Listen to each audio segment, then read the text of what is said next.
విశాఖపట్నం నుంచి తీసుకెళ్ళి ఆలయ మాట్లాడడానికి మిమ్మల్ని అందరూ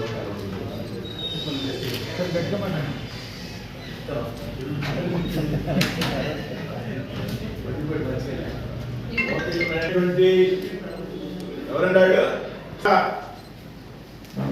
ఆర్థిక పరమైనటువంటి నష్టాలతో సతమతమవుతున్నటువంటి విశాఖపట్నం స్టీల్ ప్లాంట్కు దాన్ని పునరుద్ధరింప చేయడానికి కేంద్ర ప్రభుత్వం పెద్ద ఎత్తున ప్యాకేజీ ప్రకటించిన విషయం మనందరికీ కూడా తెలుసు. దాదాపు 11,440 కోట్ల రూపాయల ఆర్థిక ప్యాకేజీని కేంద్ర ప్రభుత్వం స్టీల్ ప్లాంట్కి ప్రకటించడం జరిగింది. ఈ 11,440లో 10,300 కోట్లు ఈక్విటీ షేర్ కింద, అలాగే 1,140 కోట్లు వర్కింగ్ క్యాపిటల్ కింద కూడా స్పెసిఫై చేసి ప్రకటించడం జరిగింది. ఎంత క్రితం ప్రభుత్వం అధికారంలోకి వచ్చాక ఎన్డీఏ ప్రభుత్వం గతంలో 500 కోట్లు ఒకసారి, అదేవిధంగా 1,150 కోట్లు ఒకసారి, అంటే దాదాపు 1,650 కోట్లు గత 4 నెలలు 5 నెలలు ఇవ్వడం జరిగింది. అవి అడ్వాన్స్ ఫండ్ కింద కానీ బ్యాంకులో ఉన్నటువంటి అప్పులకి వడ్డీలు కట్టేటువంటి విషయంలో కానీ మంజూరు చేసింది. దాదాపు వెలసి 13,090 కోట్లు ఈ ఎన్డీఏ ప్రభుత్వం ఆర్థిక ప్యాకేజీని విశాఖ స్టీల్ ప్లాంట్కి ఇవ్వడం జరిగింది. ఏదైతే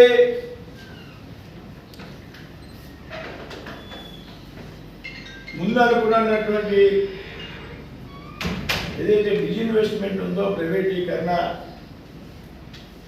దాని నుంచి విశాఖ స్టీల్ ప్లాంట్ని మినహాయించాలి. ఆంధ్రుల యొక్క సెంటిమెంట్తో ముడిపడి ఉన్నటువంటి విషయం, విశాఖ ఉక్కు ఆంధ్రుల హక్కు అంటూ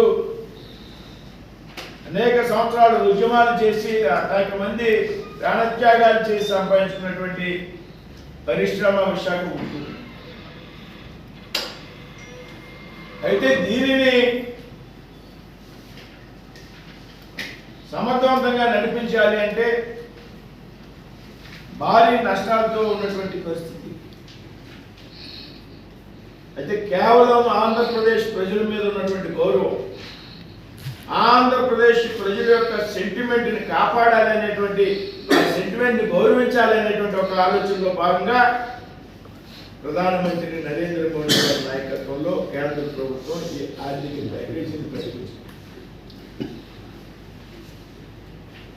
ఆయన నేతృత్వంలో ఉన్నటువంటి ఏదైతే cabinet committee on economic affairs, ఆర్థిక వ్యవహారాల మీద ఏదైతే క్యాబినెట్ కమిటీ ఉంటుందో ఆ క్యాబినెట్ కమిటీలో 11,440 కోట్లు ప్రకటించడం. ఇది ఆంధ్రప్రదేశ్ రాష్ట్ర చరిత్రలో ఒక పరిశ్రమని కాపాడడానికి ఇచ్చినటువంటి అతిపెద్ద ప్యాకేజ్.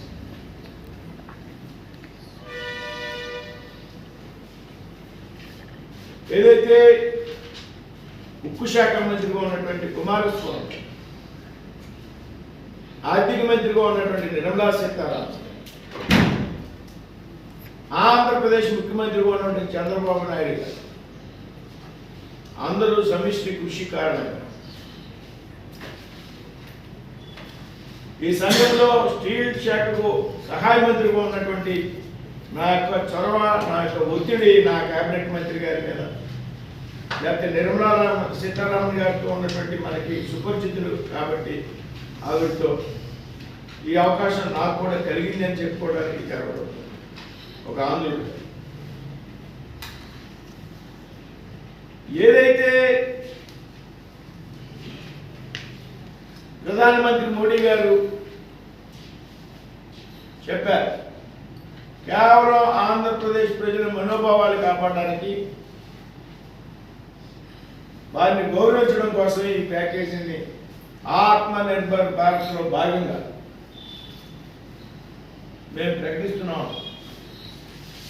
అయితే ఈవేళ ఈ ప్రకటించినటువంటి భారీ ప్యాకేజీని సక్రమంగా సరైనటువంటి రీతిలో ఉపయోగించుకోవాల్సినటువంటి బాధ్యత మనందరి మీద కూడా ఉన్నదనేటువంటి విషయం ఏమాత్రం కూడా. భారత ప్రధానమంత్రిగా నరేంద్ర మోడీ గారి బాధ్యతలు స్వీకరించాక 2017లో స్టీల్ పాలసీని ప్రకటించడం జరిగింది. దేశంలో స్టీల్ ఉత్పత్తిని పెద్ద ఎత్తున పెంచాలి అనేటువంటిది నరేంద్ర మోడీ గారి యొక్క ఆలోచన, ఆయన యొక్క లక్ష్యం. అగ్రగామిగా ఉండాలి స్టీల్ ఉత్పత్తిలో భారతదేశం అనేటువంటి ఒకే ఒక లక్ష్యంతో స్టీల్ పరిశ్రమకు పెద్ద ఎత్తున ప్రోత్సాహిస్తున్నటువంటి వ్యక్తి నరేంద్ర మోడీ గారు, కేంద్ర ప్రభుత్వం. అందులో భాగంగా దీనికి పెద్ద ఎత్తున ప్యాకేజ్ ఇవ్వడం.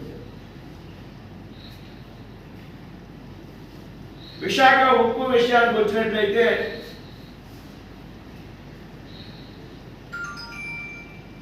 కొన్ని వాస్తవాలు మన ఈ సందర్భంగా మనం మాట్లాడాలి. ప్రధానమంత్రి గారు నరేంద్ర మోడీ గారు చెప్పారు, కుమారస్వామి గారు చెప్పారు,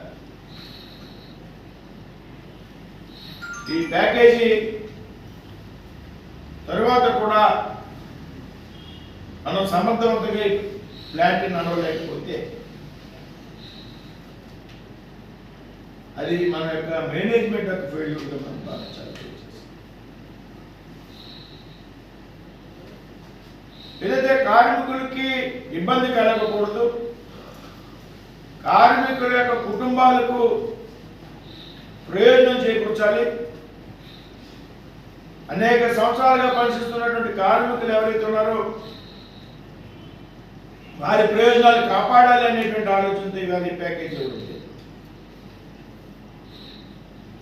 ఇలాంటి అనేక ఇబ్బందులు ఉన్నప్పటికీ కూడా గత 2 నెలల క్రితం వరకు కూడా యాజమాన్యం జీతాలు చెల్లించినటువంటి విషయం కూడా ఇక్కడ మనంతా కూడా గ్రహించాం. ఒక 15 రోజులు ఆలస్యంగా ఇచ్చారు కానీ జీతాలు ఇచ్చినటువంటి సందర్భం. మన అక్టోబర్ నెలలో కూడా 50% ఆఫ్ శాలరీ ఇచ్చారు. నవంబర్ డిసెంబర్లో పెండింగ్ ఉంది. కేవలం ఇన్ని సంవత్సరాలు కష్టంలో ఉన్నప్పుడు కూడా శాలరీ సాగిన పరిస్థితి నవంబర్ డిసెంబర్. ఏదైతే ప్లాంట్ని ఇన్ని సంవత్సరాల పాటు ప్లాంట్లో కష్టపడి పనిచేసినటువంటి కార్మికులు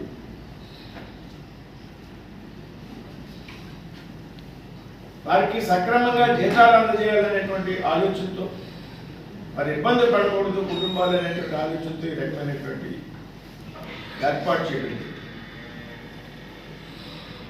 నవంబర్ డిసెంబర్కు సంబంధించి జీతాలు పెండింగ్లో ఉన్నాయి. దాదాపు 200 కోట్లు 230 కోట్లు. దాన్ని కూడా అతి త్వరలోనే చెల్లించడం జరుగుతున్నటువంటి విషయంలో మేము గట్టిగా చెప్తాం. అయితే విశాఖ ఉక్కు ప్లాంట్కి ఇంత పెద్ద ఎత్తున ఆర్థిక ప్యాకేజీ ప్రకటించినప్పటికీ కూడా చాలా మంది బాధ్యత లేకుండా మాట్లాడుతున్నారు. ఏదైతే కుమారస్వామి గారు ఆంధ్ర రాష్ట్రానికి చెందినటువంటి వ్యక్తి, ఆయనకేమి విశాఖ ఉక్కు ప్లాంట్తో సెంటిమెంట్ లేదు. విశాఖ ఉక్కు ప్లాంట్తో సెంటిమెంట్ నాకుంది. ఆంధ్ర రాష్ట్ర ముఖ్యమంత్రి చంద్రబాబు నాయుడు గారు, నిర్మలా సీతారామన్ గారు కూడా ఈ రాష్ట్రంతో బంధం ఉండడం వల్ల ఆవిడ కూడా దీన్ని ఏ రకంగా అయినా మనం సపోర్ట్ చేయాలనేటువంటి ఆలోచనతో ఎంతమంది ఎంత కష్టపడి ఒకసారి డిజిన్వెస్ట్మెంట్ ప్రకటించాక వెనక్కి వెళ్ళి ల్యాండ్ పునరుద్ధరణ కోసం ప్రయత్నం చేసినటువంటి ప్రభుత్వం కుమారస్వామి గారు ఆయన నాయకత్వంలో నేను వారానికి 3-4 రోజుల పాటు కేవలం స్టీల్ ప్లాంట్ గురించి మాత్రమే రివ్యూ చేసేటువంటి వ్యక్తులు. ఈ సెక్రటరీతో, ఇతర ఉన్నతాధికారులతో, ఫైనాన్స్కి సంబంధించి అధికారులతో, అదేవిధంగా రాష్ట్ర ముఖ్యమంత్రి పదే పదే ఇది ఆంధ్రప్రదేశ్ సెంటిమెంటు అనేటువంటి ఒక కోరిక ఢిల్లీ వచ్చినప్పుడల్లా ఎజెండా ఏదైనప్పటికీ కూడా ముఖ్యమైనటువంటి ఎజెండా, ప్రధానమైన ఎజెండా స్టీల్ ప్లాంట్. ఆయన యొక్క పట్టుదల ఇన్ని రకాలుగా కష్టపడి 1-10 సార్లు ఆలోచించి ఏ విధంగా ప్యాకేజ్ ఇవ్వాలనేటువంటి ఆలోచనలో భాగంగా ఇది సాధ్యమే. అనేక సార్లు చర్చలు చేయాలి. కొన్నిసార్లు రాత్రి 12, 1 గంట, 2 వరకు కూర్చొని కొన్ని విషయాలు బయటికి వెళ్ళకూడదు అనేటువంటి ఆలోచనతో ముఖ్యమైనటువంటి వ్యక్తులు కూర్చున్నారు. ఒకరోజు రాత్రి 2 గంటల వరకు నిర్మలా సీతారామన్ గారు దగ్గర కూర్చున్నారు. రాష్ట్ర ముఖ్యమంత్రి చంద్రబాబు నాయుడు గారు, కుమారస్వామి గారు, చంద్రబాబు నాయుడు గారు, నిర్మలా సీతారామన్ గారు, నేను, స్టీల్ సెక్రటరీ, ఫైనాన్స్ సెక్రటరీ, ఏదైతే డిజిన్వెస్ట్మెంట్కి సంబంధించి సెక్రటరీ ఉన్నారో దీపం ఆయన, కేవలం 7 మాత్రమే కూర్చుని అనేక విషయాలు చర్చించారు. కొన్ని ముఖ్యమైన విషయాలు ఉంటాయి కాబట్టి అందరినీ కూర్చోబెట్టడం సాధ్యం కాదు. రాత్రి 2-2:30 అయినటువంటి సందర్భం ఏ రకంగా ఫైనాన్స్ డిపార్ట్మెంట్ కన్వెన్స్ చేయాలి, ప్రైమ్ మినిస్టర్ గారిని కన్వెన్స్ చేయాలి, అమిత్ షా గారి దృష్టి కూడా విషయం తీసుకెళ్ళాలి. ఈ ప్రయత్నంలో కొన్నిసార్లు ఇబ్బంది పడతాం, కొంతమంది మందలించారు పెద్దలు. అయినా సరే పట్టుదల వదలకుండా ప్రయత్నం చేయడం వల్ల ఇది సాధ్యమే. ఎంత కష్టపడి ఇవాళ ఈ ప్యాకేజీ కేంద్రం ప్రకటించడం జరిగింది. అయితే ఈ ప్యాకేజీ ప్రకటించాక చాలా మంది మాట్లాడతాం, 35,000 కోట్ల అప్పులు ఉన్నటువంటి స్టీల్ ప్లాంట్కి 11,440 ప్లస్ గతంలో ఇచ్చినటువంటి 1,650 కోట్లు కలిపితే 13,090 కోట్లు. ఈ విధంగా 13,000 కోట్లు ప్యాకేజీ ఇచ్చినప్పటికీ కూడా ఇది మోసపూరితమైనటువంటి ప్యాకేజీ. ఈ ప్యాకేజీ వల్ల స్టీల్ ప్లాంట్కి ఏ విధమైనటువంటి ప్రయోజనం లేదు. మొత్తం 35,000 కోట్ల రూపాయలు ఇవ్వాలి కదా అనేటువంటి వ్యాఖ్యానాలు కొంతమంది రాజకీయ నాయకులు, కొన్ని పార్టీలకు చెందినటువంటి వ్యక్తులు, కొన్ని సంస్థలు కూడా మాట్లాడుతూ ఉన్నాయి. ఈ స్టీల్ ప్లాంట్ ని గాలికి వదిలేసినటువంటి ప్రభుత్వం గతంలో ఉన్నటువంటి ప్రభుత్వం. స్టీల్ ప్లాంట్ లో పెద్ద ఎత్తున అవసరం లేనప్పటికీ కూడా అప్పుడున్నటువంటి ప్రభుత్వం, అప్పుడున్నటువంటి ముఖ్యమంత్రి దేవి ప్రసాద్ గారు, వీళ్ళందరూ కూడా స్టీల్ ప్లాంట్లో అవసరానికి మించి సామర్థ్యం పెంచేటువంటి ప్రయత్నంలో నిధులు ఖర్చు పెట్టడం, ఉన్నటువంటి సామర్థ్యాన్ని రీచ్ అయ్యాక మన ఎక్స్పాన్షన్ గురించి ఆలోచించాలి.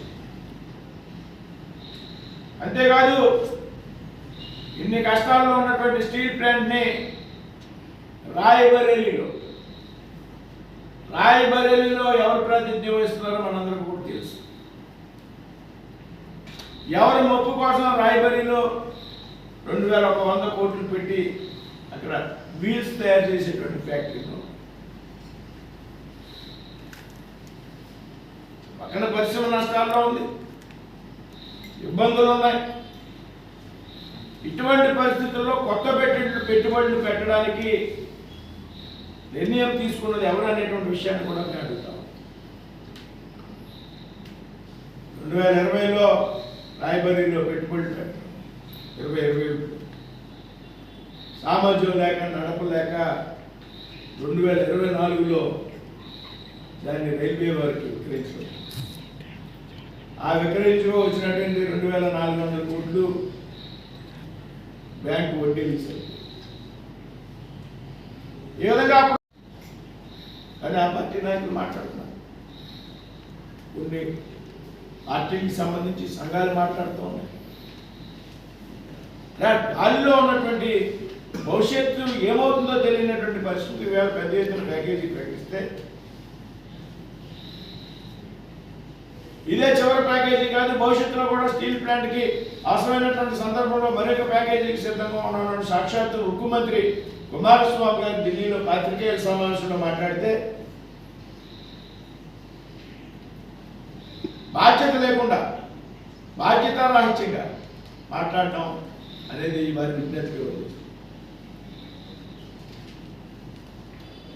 నిజంగా స్టీల్ ప్లాంట్ ప్రయోజనాల కోసం తాపత్రయపడేటువంటి వ్యక్తులు, నిజంగా అక్కడ ఉన్నటువంటి కార్మికుల కోసం, కార్మికుల కుటుంబాల కోసం తాపత్రయపడేటువంటి పార్టీలు కానీ సంఘాలు కానీ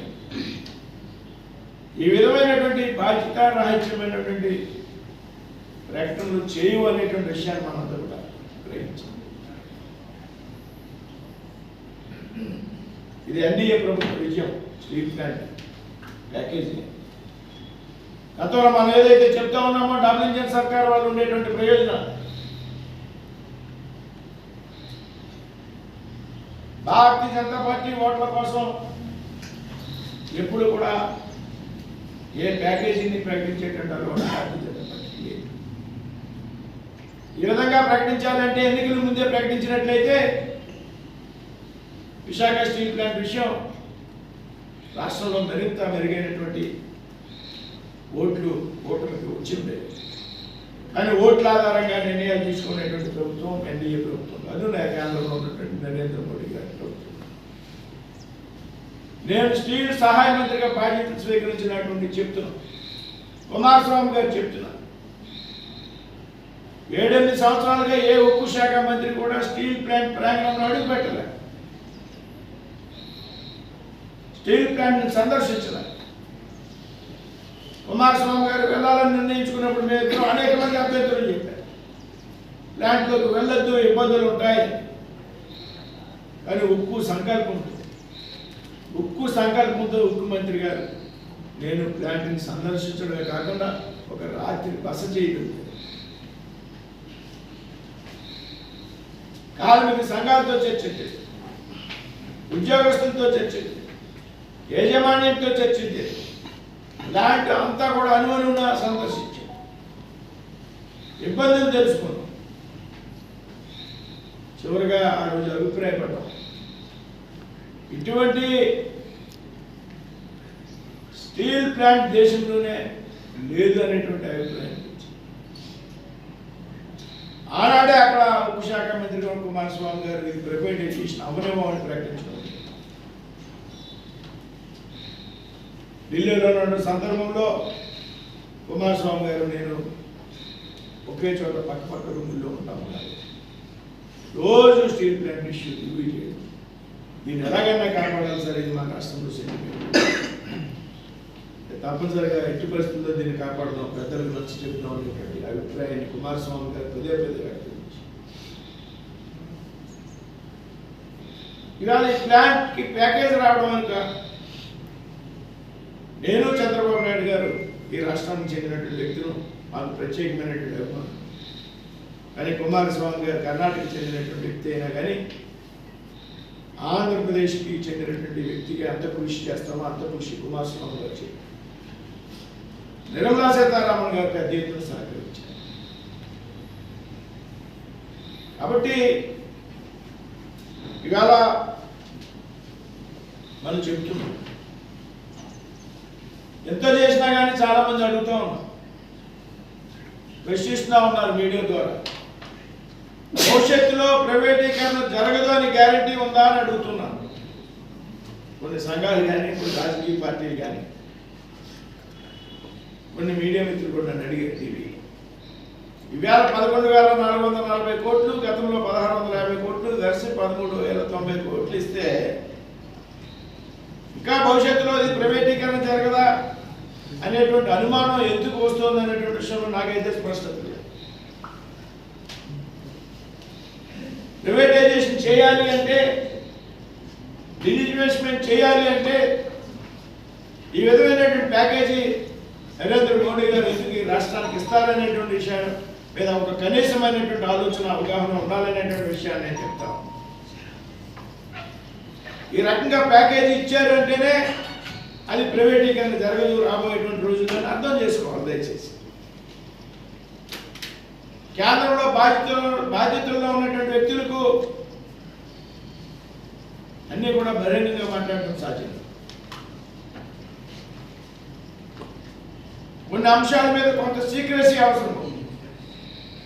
మేము రాత్రి 2 గంటల వరకు జరిగినటువంటి మీటింగ్స్ కూడా బయటికి రాకుండా చూసుకున్నాం. బయటకు వస్తే కొన్ని ఇబ్బందులు వస్తాయి కదా. కాబట్టి కేంద్ర ప్రభుత్వం ఎన్డీఏ నాయకత్వంలో, మోడీ గారి నాయకత్వంలో ఉన్నటువంటి ఎన్డీఏ ప్రభుత్వం సరైనటువంటి సమయంలో సరైనటువంటి నిర్ణయం ఈ స్టీల్ ప్యాకేజ్ విషయంలో తీసుకుంటుంది అనే ఒక భరోసా ఈ సందర్భంగా మీ అందరికీ చెప్పారు.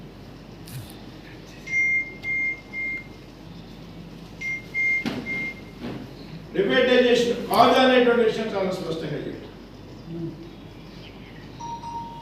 రాబోయేటువంటి రోజుల్లో మరింత సహకారం వివిధ రకాలుగా అందించడానికి కేంద్ర ప్రభుత్వం సిద్ధంగా ఉందనేటువంటి విషయం. ఎన్ని ప్యాకేజీలు అండి? ఫస్ట్ ప్యాకేజీ అన్నారు కదండి. అదే చెప్తున్నాను. ఎన్ని ప్యాకేజీలు అనేది చెప్పం. వివిధ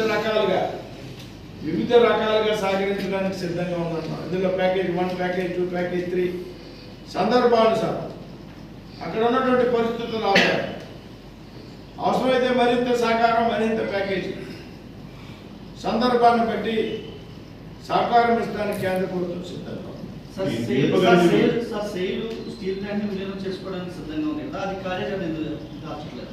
ఎవరు చెప్పారు సెయిల్ సిద్ధంగా ఉంది స్టీల్ ప్లాంట్ మెర్జీ చేసుకోవడానికి అని? వార్తలు వాస్తవంగా ఆ విధంగా ప్రచారం జరుగుతుంది. కొంతమంది చెప్తున్నారు సెయిల్లో విలీనం చేయడమే ఈ సమస్యకు పరిష్కారం అని చెప్తారు. మీరు కూడా ప్రయత్నిస్తామన్నారు కదా. సెయిల్ సిద్ధంగా ఉంది, వస్తున్నాను. అంటే మీరు అడిగిన దానికి నేను చెప్పి లోపు ఇంకో ప్రశ్న అయితే మీకు ఆన్సర్ రాదు. నేను చెప్తున్నా, కంటిన్యూ చేస్తాను. సెయిల్లో ప్రయత్నం చేస్తామని చెప్పడం వేరు, సెయిల్లో సిద్ధంగా ఉంది, సెయిల్ మెర్జ్ చేసుకోవడానికి సిద్ధంగా ఉందని చెప్పడం వేరు. నేను ప్రయత్నం చేస్తాను. సెయిల్ రెడీగా ఉంది, సిద్ధంగా ఉంది, విలీనం చేయడానికి అనేటువంటి ప్రచారం విషయం వాస్తవం కాదు. స్టీల్ మంత్రిగా నేను చెప్తున్నా, నా పెద్దలు కుమారస్వామి గారికి ఒక ప్రపోజల్ పెట్టినప్పుడు